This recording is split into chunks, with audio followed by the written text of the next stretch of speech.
welcome back to my little place for happy things and thoughts.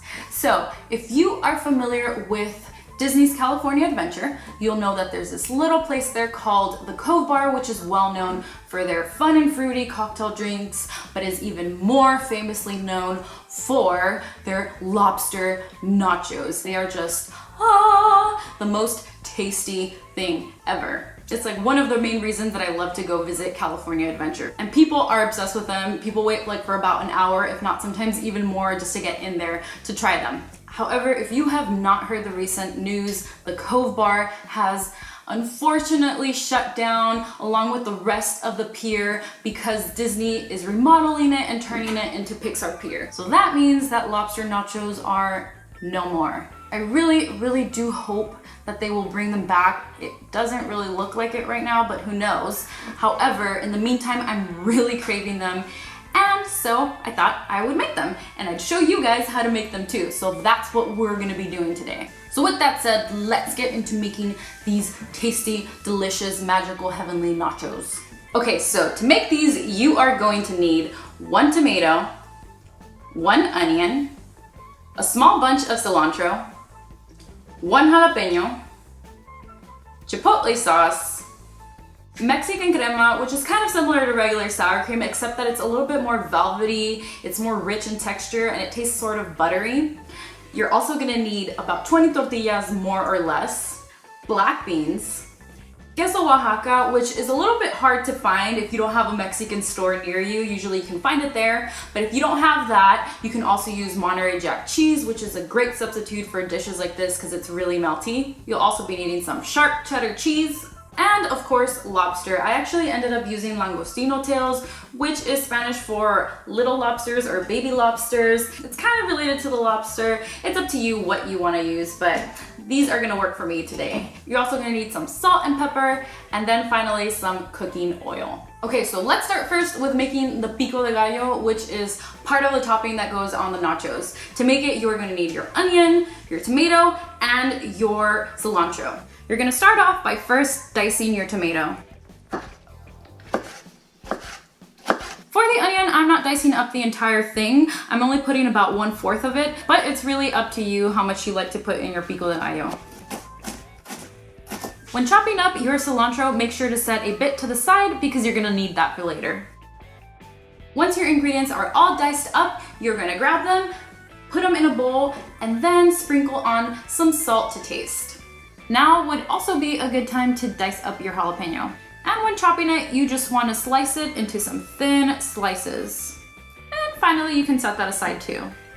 Okay, so now that you have made your pico de gallo and you've set your cilantro and jalapeno slices to the side, you can move on to making the tortilla chips. You can use store-bought ones here. However, I like making them myself. I just think they taste so much better. And that's how they make the nachos at the Cove Bar too. They use freshly made tortilla chips. Just make sure that if you are a kid watching this, you have adult supervision. And if you are a clumsy adult like me, you have supervision too.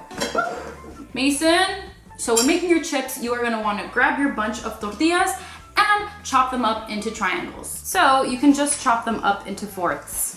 Once your tortillas are chopped up, you are gonna grab a pan that is big enough to fit all of them, and then you are gonna pour some cooking oil on there.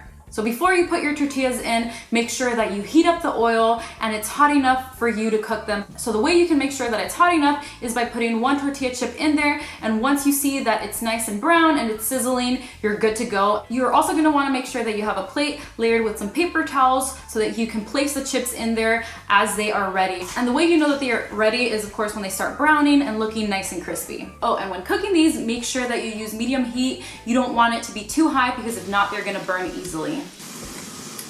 And when cooking things that take a little more time like these chips, it's always good to have something to drink like a good strong cup of coffee. These are actually called Doritos. Whoops. Okay, so now that your chips are done, you are ready to cook your lobster or langostino, whatever it is that you're gonna be using. I'm gonna be cooking about a cup, if not a little bit more of it. The amount is really up to you and how much meat you want on your nachos. And to cook it, I like to saute it in a little bit of olive oil and sprinkle it with a bit of salt and pepper to taste.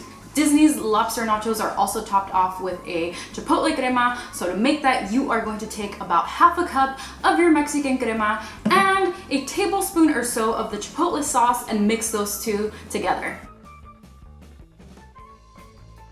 Okay, so now that all of your ingredients are ready, you can start assembling your nachos. So with your nachos piled up high on an oven-safe plate, you are going to first add the cheeses onto the nachos.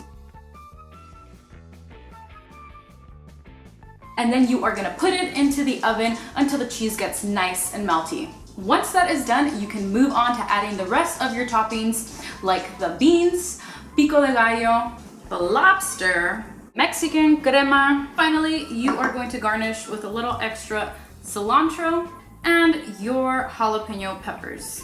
And that is it, friends. There you have it, lobster nachos. Remember that you can always customize these to make them the way that you would like.